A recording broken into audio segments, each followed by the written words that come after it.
إن الحمد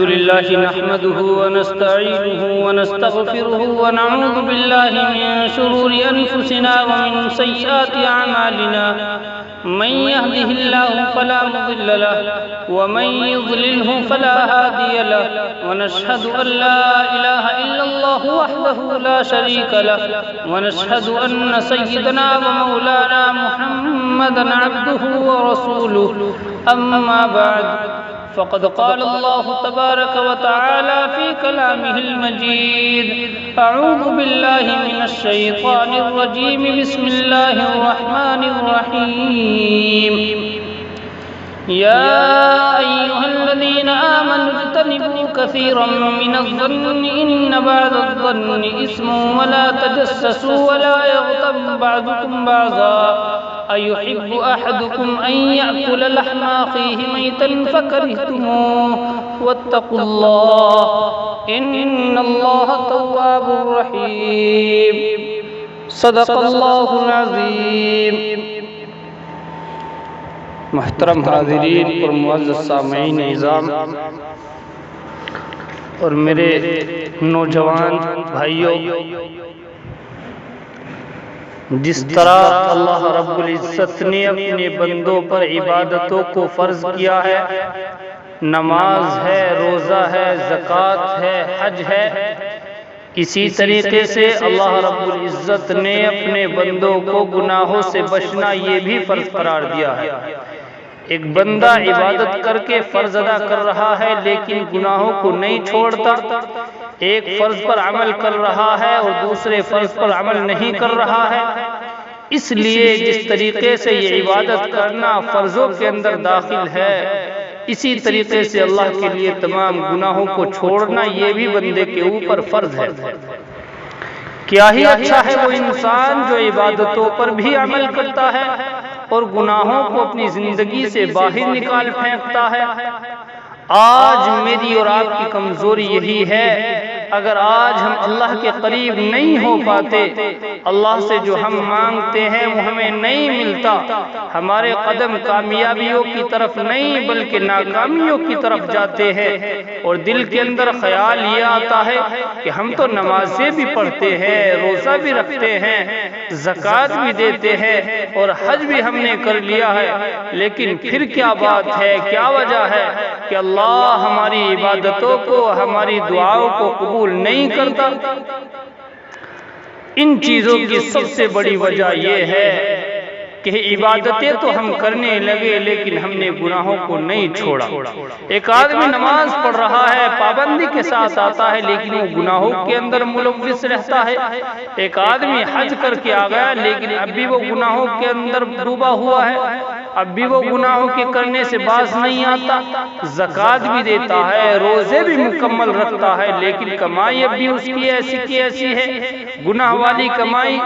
اسی طریقے سے اپنی آنکھوں کو اپنے قابو میں نہیں کرتا، تولتا ہے تو کم تولتا ہے، ناپتا ہے تو کم ناپتا ہے، بولتا ہے تو جھوٹ بولتا ہے، دھوکہ دیتا ہے، چغلیاں کرتا ہے، غیبت کرتا ہے، لوگوں سے بدگمان رہتا ہے. تو اگر عبادت کر رہا ہے اور گناہوں کو نہیں چھوڑتا تو یاد رکھنا ابھی اللہ میری اور آپ کی باتوں کو قبول نہیں کرے گا. اس لیے میرے بھائی، عبادتوں کے ساتھ ساتھ گناہوں کا چھوڑنا یہ بھی انسان پر لازم اور ضروری ہے. آہستہ آہستہ گناہ چھوڑنے کی کوشش کرے، گناہ چھوڑنا شروع کرے. آج میں نے یہ گناہ چھوڑ دیا، کل انشاءاللہ یہ بھی گناہ چھوٹ جائے گا. کوشش یہ کروں گا کہ جو میرے گھر کے اندر حرام کی کمائی آ رہی ہے اسے حلال کرنے کی کوشش کروں گا. دھوکہ دینے سے باز نہیں آتا. اس لیے میرے بھائی، خالی عبادتوں سے کچھ نہیں ہونے والا جب تک میں اور آپ عبادت سے جو الگ زندگی ہے اسے گناہوں سے پاک نہ کر لیں. اس لیے کبھی کبھی انسان بڑا بدگمان رہتا ہے کہ جی ویسے تو نماز پڑھتے ہیں، ویسے تو فلاں عمل کرتے ہیں، ویسے تو حاجی بن گئے، ویسے تو عالم بن گئے، ویسے تو حافظ بن گئے اور فلاں عمل کر رہے ہیں. اس لیے میرے بھائی، عمل کے ساتھ ساتھ، نیکیوں کے ساتھ ساتھ انسان کو چاہیے کہ وہ اپنی زندگی کو گناہوں سے پاک کرنے کی کوشش کرے، اپنے آپ کو گناہوں سے دور رکھنے کی کوشش کرے. ہاں، لوگوں سے اور اپنے علماء سے معلوم کرے کہ میں فلاں غلطی کر رہا ہوں تو پھر اس کا کیا طریقہ ہے کہ میں اس کے اندر سے باہر نکل جاؤں، وہ مجھے اور آپ کو سمجھائیں گے اور بتلائیں گے۔ اس لیے میرے بھائی، میں اور آپ جب تک عبادت کے ساتھ ساتھ اپنے گناہوں کو نہیں چھوڑیں گے، اللہ کے مقرب بندے نہیں بنیں گے، اللہ کے قریب نہیں ہوں گے، اللہ سے جو ہم مانگیں گے وہ ہمیں نہیں ملنے والا۔ ہم نمازوں کی فرضیت تو ادا کر رہے ہیں لیکن گناہوں کو نہیں چھوڑ رہے ہیں تو یاد رکھنا اللہ کی قربت نہیں ملنے والی، اللہ میرے اور آپ کے قریب نہیں ہونے والا۔ اس لیے گناہوں کو چھوڑنا بے حد ضروری ہے۔ آج میں اور آپ دیکھ رہے ہیں کہ بعض گناہ وہ ہیں جو میں اور آپ کرتے ہیں لیکن ان گناہوں کو گناہ نہیں سمجھتے، ان غلطیوں کو غلطیاں نہیں سمجھتے۔ حالانکہ اگر روایتوں کے اندر دیکھا جائے، قرآن کا مطالعہ کیا جائے تو وہ گناہ جن گناہوں کو ہم بڑا سمجھتے ہیں، وہ گناہ ان گناہوں سے بھی بڑھے ہوئے ہیں جن کو ہم گناہ نہیں سمجھتے۔ کون سے گناہ؟ اسی کے تعلق سے آج میں نے آپ حضرات کے سامنے قرآن مقدس کی سورہ حجرات کی ایک بڑی اہم آیت تلاوت کی ہے۔ کیا فرمایا میرے اور آپ کے اللہ نے؟ یا ایھا الذین آمنوا اجتنبوا کثیرا من الظن، اے ایمان والو بچاؤ اپنے آپ کو اور خود بھی بچو۔ کیوں اپنے دل میں کسی کی طرف سے گمان لے کر کے آتے ہو؟ ہاں بہت سارے گمان میرے اور آپ کے دل میں خواہ مخواہ اٹھتے رہتے ہیں، کبھی کسی بھائی کی طرف سے، کسی پڑوسی کی طرف سے، کبھی کسی عالم کی طرف سے، کبھی کسی امیر صاحب کی طرف سے، کبھی کسی تجارت کرنے والے کی طرف سے میرے اور آپ کے دل میں خواہ مخواہ گمان اٹھتے رہتے ہیں، یہ ایسا ہوگا، یہ ایسا ہوگا۔ کیا فرمایا میرے اور آپ کے اللہ نے کہ بعض گمان وہ ہیں، بعض گمان بڑے گناہ ہیں۔ یہ تمہارے دل میں کسی کی طرف سے گمان آ رہا ہے کہ فلاں آدمی ایسا ہوگا، فلاں آدمی ایسا کرتا ہوگا، فلاں یہ کرتا ہوگا، کسی کا مکان اچھا سا نظر آ جائے، ارے اس نے یہ کر لیا ہوگا۔ ارے یہ جو گمان میرے اور آپ کے دل میں آتے ہیں، کیا فرمایا میرے اور آپ کے اللہ نے؟ یہ گمان بڑے گناہوں میں سے ہیں۔ کیا ضرورت ہے تمہیں کسی کی طرف سے کوئی گمان اپنے دل میں لے کر کے آؤ؟ ضروری نہیں کوئی شراب کی دکان کے آگے سے گزر رہا ہو شرابی ہی ہو، کوئی سنیما ہال کے آگے سے گزر رہا ہو فلم دیکھ کر کی آ رہا ہو۔ میرے بھائی یہ گمان میرے اور آپ کے دل میں کیوں آتے ہیں؟ یاد رکھنا یہ گمان ابھی زبان پر نہیں آیا لیکن گناہ کہا ہے میرے اور آپ کے اللہ نے۔ یا ایھا الذین آمنوا اجتنبوا، کیا فرمایا میرے اور آپ کے اللہ نے کہ یہ گمان بڑے گناہ ہیں۔ کیوں اپنے دلوں کے اندر گمان لے کر کے آتے ہو؟ حضرت حسن بصری رحمت اللہ علیہ، آپ کشتی کے اندر سفر کر رہے ہیں، کشتی کے اندر سوار ہیں، کشتی کے اندر سے باہر کی طرف سمندر کے کنارے پر دیکھا ایک نوجوان ہے، اس کے برابر میں ایک عورت بھی لیٹی ہوئی ہے، چنانچہ ہاں اس کے برابر میں ایک بوتل بھی رکھی ہوئی ہے۔ ہاں وہ نوجوان اس بوتل کو کبھی خود پیتا ہے، کبھی اس عورت کو پلاتا ہے۔ کشتی کے اندر آپ سوار ہیں، چنانچہ ان کے دل کے اندر خیال آیا، ارے یہ کیسا گناہ کر رہا ہے، یہ تو کھلا گناہ کر رہا ہے۔ ہاں یہ شاید شراب کی بوتل لیے بیٹھا ہوا ہے، یہ تو عیاشی کر رہا ہے۔ چنانچہ اتنا خیال دل کے اندر آیا۔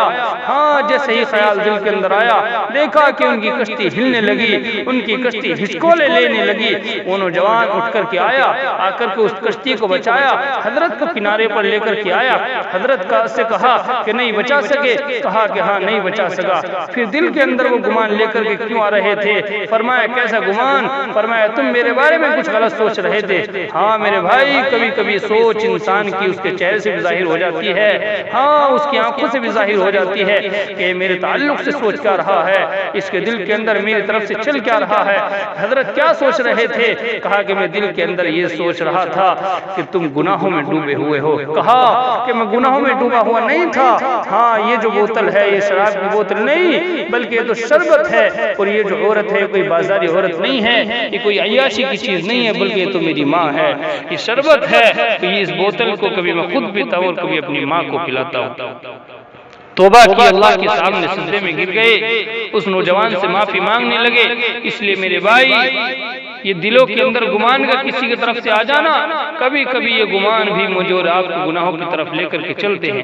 کیا ضرورت ہے کسی کے بارے میں بغیر دیکھے، بغیر سنے، بغیر سمجھے کوئی بھی گمان کر کے اس پر لیبل لگا دینا کہ فلاں گناہ کرتا ہے، فلاں غلطی کرتا ہے، یہ فلاں گناہ میں ڈوبا ہوا ہے۔ اس لیے دلوں کے اندر گمان کا لانا، کسی کی طرف سے یاد رکھنا یہ بڑا گناہ ہے، اور کسی کی طرف سے اچھا گمان رکھنا، اپنے دل میں اچھا سمجھنا، اچھا گمان رکھنا، اس کو میرے اور آپ کے آقا نے ایک بڑی عبادت بتایا ہے، ایک بڑی عبادت عبادت بتایا ہے، حسن الظن من حسن العبادہ. کیا فرمایا میرے اور آپ کے آقا نے؟ اچھا گمان رکھنا اپنے بھائی کی طرف سے یہ بڑی عبادت ہے، بڑی عبادت ہے.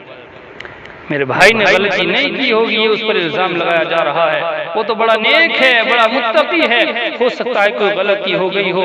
تو اس طریقے سے اپنے بھائی کی طرف سے اچھا گمان رکھنا میرے اور آپ کے آقا فرماتے ہیں بڑی عبادت ہے. اس لیے میرے بھائی آج یہ بیماریاں میرے اور آپ کے اندر بھی بڑی تیزی سے پھلتی اور پھولتی جا رہی ہیں. میں اور آپ اپنے بھائیوں کی طرف سے بدگمان ہیں، اپنے پڑوسی اور اپنے رشتہ دار کی طرف سے بدگمان ہیں. اور یہ بدگمانی جب بڑی پنپتی ہے تو زبان پر بھی آ جاتی ہے، اور جب زبان پر آ جاتی ہے تو پھر یہ غیبت بن جاتی ہے، اور پھر یہ آگے چل کر چغل خوری بن جاتی ہے. چنانچہ اس لیے پہلا ہی دروازہ بند کر دیا جائے کہ کسی کی طرف سے اپنے دل کے اندر یہ بدگمانی نہ لائی جائے، ورنہ جب یہ پنپتی جائے گی تو آپ کو چغلی کرنے کا موقع ملے گا، اور یہ پھر چغل خوری کے اندر تبدیل ہو جائے گی. آپ کہیں گے کہ چغلی اور چغل خوری ایک ہی چیز ہے، چغلی بھی وہی ہے، چغل خوری بھی وہی ہے.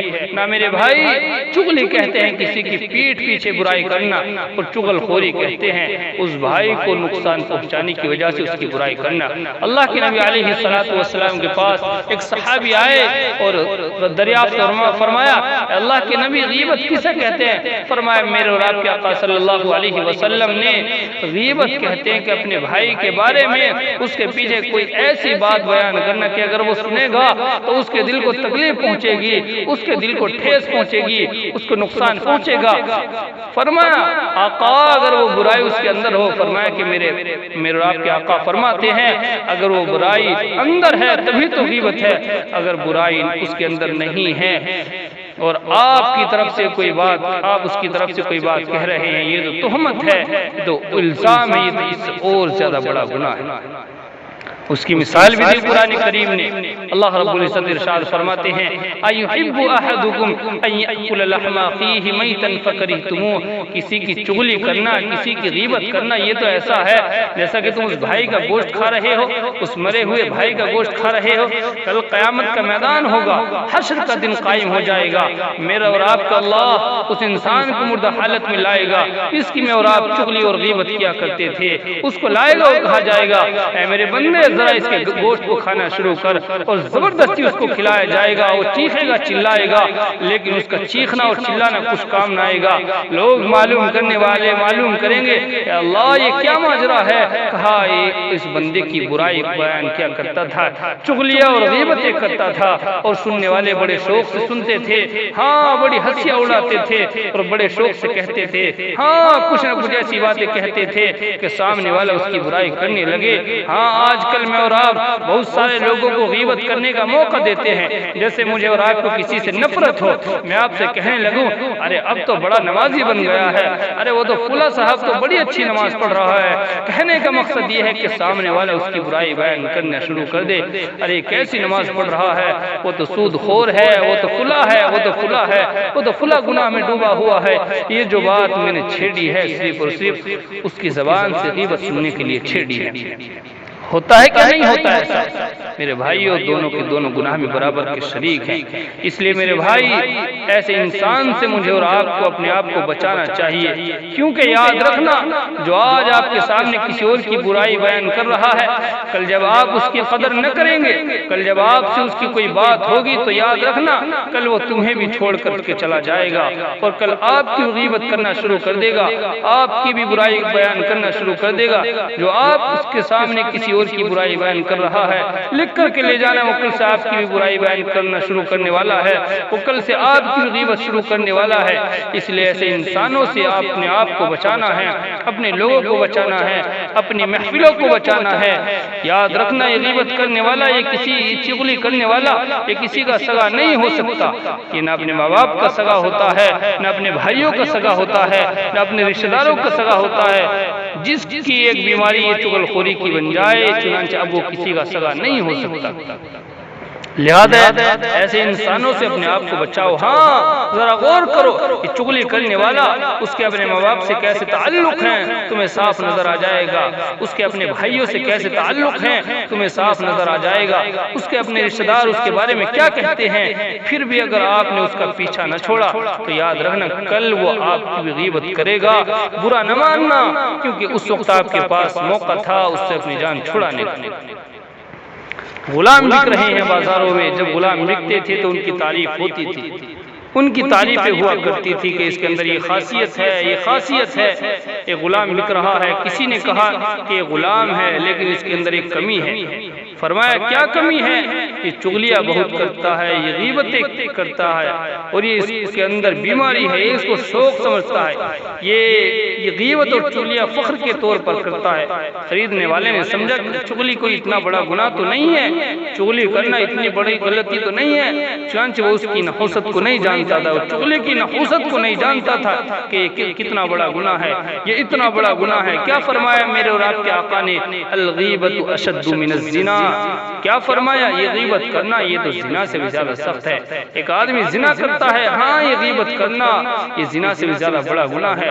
علماء نے اس کی وضاحت اس طرح بیان فرمائی کہ اگر کوئی زنا کر لیتا ہے اس کے دل کے اندر ڈر ہے کہ ہاں میں گناہ کر رہا ہوں یا میں نے گناہ کیا ہے، اور ایک دن آئے گا کہ وہ اللہ سے توبہ کر لے گا اور اللہ تعالیٰ سے وہ معافی مانگ لے گا، اللہ تعالیٰ اس کی توبہ کو ایک دن ضرور قبول فرما لیں گے۔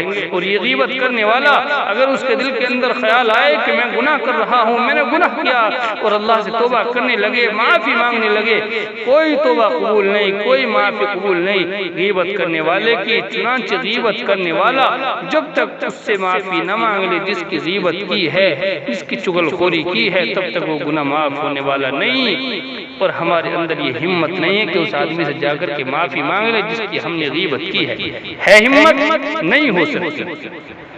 اس لیے میرے بھائی فرمایا کہ غیبت کرنا یہ تو زنا سے بھی زیادہ سخت ہے۔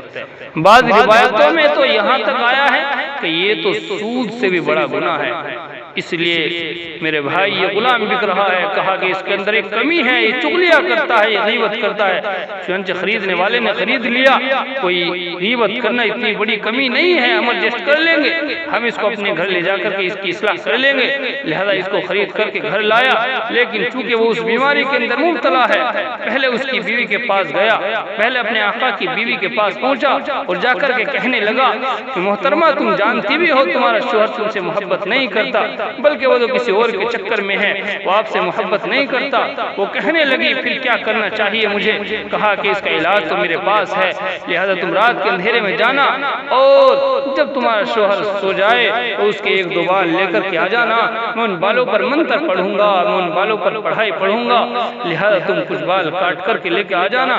چنانچہ جب رات ہو گئی وہ عورت گئی، لیکن اس سے پہلے وہ شوہر کے پاس پہنچا، کہا کہ تم جانتے بھی ہو تمہاری بیوی تم سے محبت نہیں کرتی اور آج وہ نفرت میں آ کر تمہارا قتل کرنے کے لیے آ رہی ہے، ذرا دھیان سے سونا، ذرا اپنا دھیان رکھنا، خیال رکھنا، پھر بعد میں نہ کہنا کہ مجھے بتلایا نہیں گیا، بعد میں نہ کہنا کہ مجھے اطلاع نہیں دی گئی۔ چنانچہ وہ بیچارہ لیٹ گیا، سونے کا بہانہ کیا، رات میں بیوی اس کے کہنے سے اپنے شوہر کے کچھ بال لینے کے لیے گئی، بال کاٹنے کا آلہ اس کے پاس ہے۔